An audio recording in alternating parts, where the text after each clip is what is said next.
Hello and welcome to Module 2, Section I of the Better with Less course, this section all about your workspace.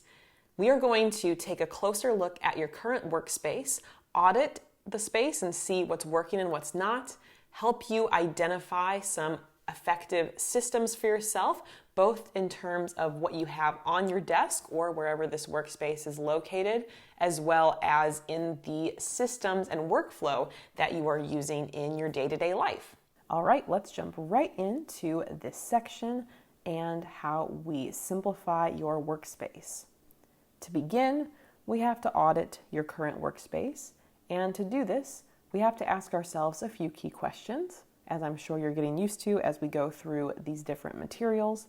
The first of which is, where is your workspace? Or, if you've got multiple, where are your workspaces? For many, this will include a job outside the home and or their own personal office at home. If you don't have a personal office at home, I want you to reflect about where you do office-like tasks, such as dealing with paper clutter. Second question, what types of clutter collect in this space? And the follow-up question is why? Why is this certain type of clutter collecting here? We also want to think about what distractions you face in this space. We're not trying to judge these distractions for happening. We're just trying to get a general understanding of the situation so we know what kind of behaviors we might be able to adjust going forward. We also want to reflect about how this space affects our mood. How do you feel while you're working at this area? Do you feel stressed out? Do you feel focused? Do you feel distracted? Do you feel calm? What do you feel while you're in this workspace? I know it can be tempting to not actually follow the exercises as we go through this, but answering these questions can be very telling for us, and you can answer them in the homework section for this lesson. Now let's get into some workplace mindset shifts, which will be essential for helping us both declutter our workspace and maintain a clutter-free workspace. The first mindset shift is that we must simplify surfaces. Less is truly more here, and we might want to consider reorganizing items on surfaces by frequency of use. If you use something every day, then by all means, keep it on top of your desk if you'd like, or at least easily accessible if you do put it in some sort of drawer or organizer. However, if you're not using something every day, does it actually need to be there? Probably not. We can also do the mindset shift of now versus later. Of course, if we have a stressful or busy life or job, it's very easy to put certain things off and feel like you don't have the emotional bandwidth to tackle some sort of task. However, in general, a great rule is if a task will take 2 minutes or less, do it now rather than waiting until later. The irony of this particular situation is that simply the act of postponing a task or procrastinating on a certain task might actually take more time than the 2 minutes it does to complete it. So if we can do it now and prevent those little tiny tasks from building up later, that is a huge victory. We also must understand that tools are only helpful if we actually use them. You've likely heard of the fantasy self concept before, where we have these ideal versions of ourselves that use things in a way that we don't actually use them. And sometimes there are different workspace tools that fit into this. We might think that purchasing a certain device or a certain organizer or a certain planner is going to be the magical tool that makes us productive or helps us be intentional. But in reality, it often is just another thing, and we don't end up getting the value that someone else might. That's okay, but we must be able to let go of those items if we realize that we have some of these extra tools that were well-intentioned purchases, or maybe they were gifts, but we're just not using them. They don't deserve to take up space in our workspace. Of course, you could always give it another try if you want, actually try to commit and put it to the test, but if it's not something that really works for you, then it does not need to waste any space on your desk or wherever you're working. Now let's get into decluttering your desk. First step is to remove everything from the top of your desk so you have a clean slate to work with. Of course, if you've got some sort of larger device or more difficult setup, don't worry about that. Focus more on the smaller individual pieces that you have brought to that workspace. Remove everything so you have a clean slate, and then only return the items that you use every single day. These are the items that do deserve to be out upon your desk.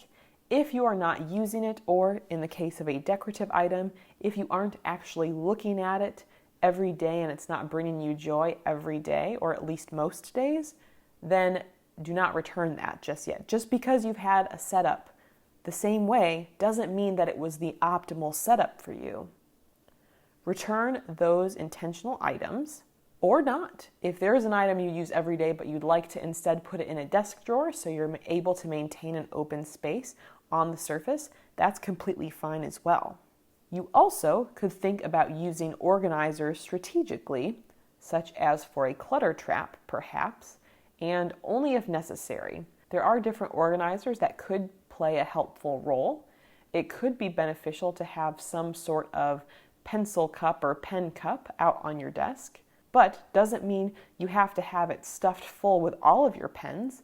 Maybe pick, your favorite 5 to keep out there so it's overall a very uncluttered space and it's just the essentials.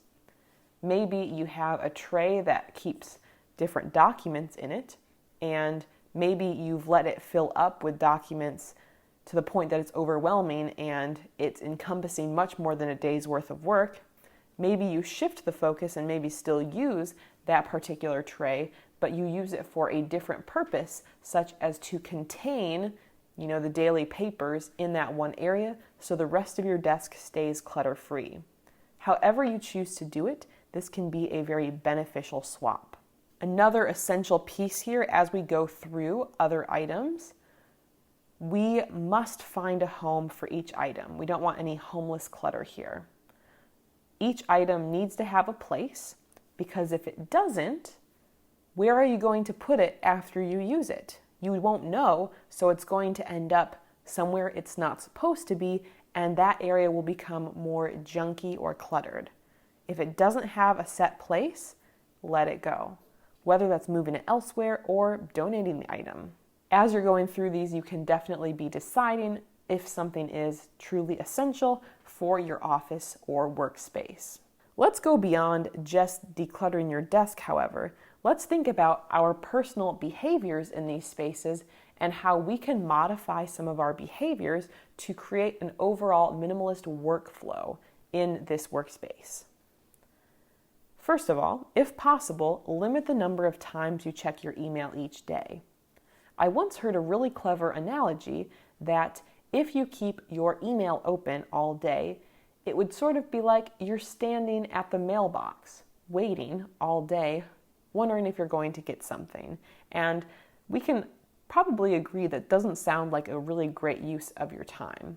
Of course, it's a little different in the digital world, as you can be receiving things at any point, but in many cases, the urgency of these emails is not there, and you probably can get away with not being on your email the entire day. Of course, certain high-stress work environments or environments where email is a large focus of your job, that's a different story. But at least in your personal email, or if it's not something that's highly urgent, it will be there later. And in doing this, you can actually batch your email so you can accomplish more all at once without having your focus distracted as many times during the day.